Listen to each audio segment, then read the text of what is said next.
प्रेरितों के काम अध्याय 23। पौलुस ने महासभा की ओर टकटकी लगाकर देखा और कहा, हे भाइयों, मैंने आज तक परमेश्वर के लिए बिल्कुल सच्चे विवेक से जीवन बिताया है। हनन्याह महायाजक ने उनको जो उसके पास खड़े थे उसके मुंह पर थप्पड़ मारने की आज्ञा दी। तब पौलुस ने उससे कहा, हे चुना फिरी हुई भीत, परमेश्वर तुझे मारेगा। तू व्यवस्था के अनुसार मेरा न्याय करने को बैठा है और फिर क्या व्यवस्था के विरुद्ध मुझे मारने की आज्ञा देता है? जो पास खड़े थे उन्होंने कहा, क्या तू परमेश्वर के महायाजक को बुरा भला कहता है? पौलुस ने कहा, हे भाइयों, मैं नहीं जानता था कि यह महायाजक है, क्योंकि लिखा है, अपने लोगों के प्रधान को बुरा न कहे। तब पौलुस ने यह जानकर कि एक दल सदूकियों और दूसरा फरीसियों का है, महासभा में पुकार कर कहा, हे भाइयों, मैं फरीसी और फरीसियों के वंश का हूँ। मरे हुओं की आशा और पुनरुत्थान के विषय में मेरा मुकदमा हो रहा है। जब उसने यह बात कही तो फरीसियों और सदूकियों में झगड़ा होने लगा और सभा में फूट पड़ गई, क्योंकि सदूकी तो यह कहते हैं कि न पुनरुत्थान है, न स्वर्गदूत और न आत्मा है, परंतु फरीसी इन सब को मानते हैं। तब बड़ा हल्ला मचा और कुछ शास्त्री जो फरीसियों के दल के थे उठकर यूं कहकर झगड़ने लगे, हम इस मनुष्य में कुछ बुराई नहीं पाते, और यदि कोई आत्मा या स्वर्गदूत उससे बोला है तो फिर क्या?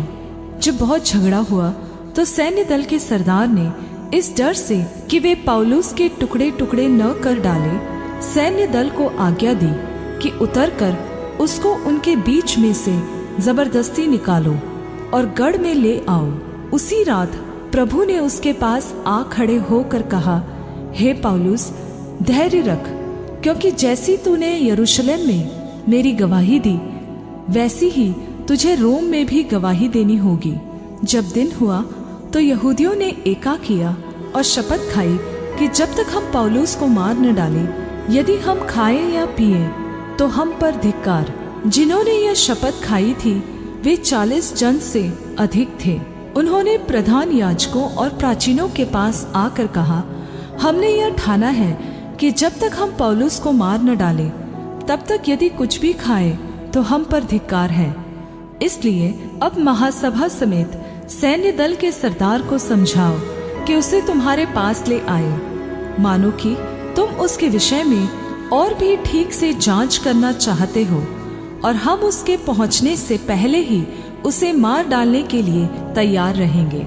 और पौलुस के भांजे ने सुना कि वे उसकी घात में हैं, तो गढ़ में जाकर पौलुस को संदेश दिया। पौलुस ने सूबेदारों में से एक को अपने पास बुलाकर कहा, इस जवान को सैन्य दल के सरदार के पास ले जाओ, यह उससे कुछ कहना चाहता है।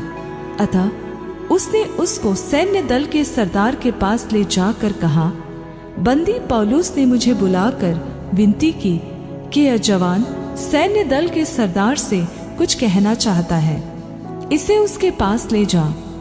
सैन्य दल के सरदार ने उसका हाथ पकड़कर और उसे अलग ले जाकर पूछा, तू मुझसे क्या कहना चाहता है?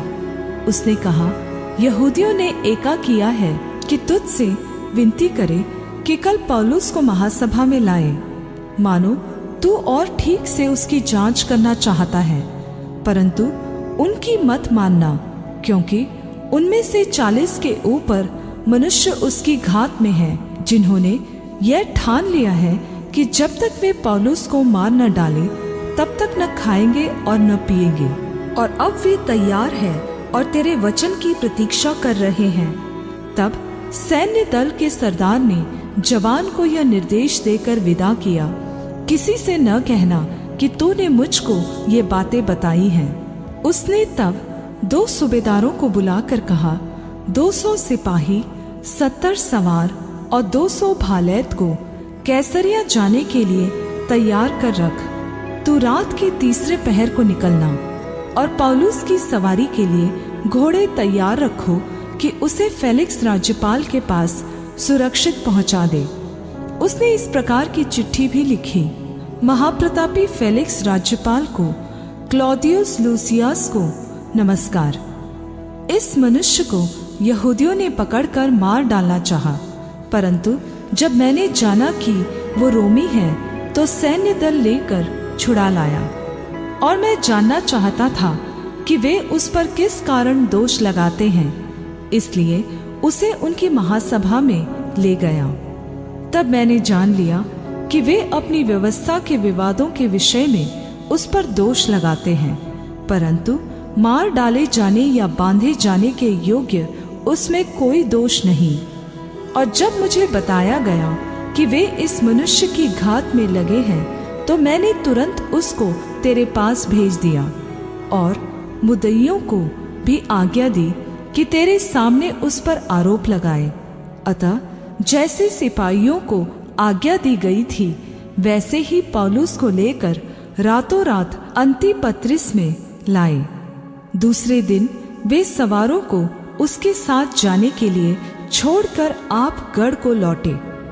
उन्होंने कैसरिया में पहुंचकर राज्यपाल को चिट्ठी दी और पौलुस को भी उसके सामने खड़ा किया। उसने पढ़कर पूछा, यह किस प्रदेश का है?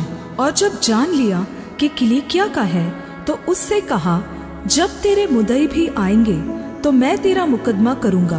और उसने उसे हेरोदेस के किले में पहरे में रखने की आज्ञा दी।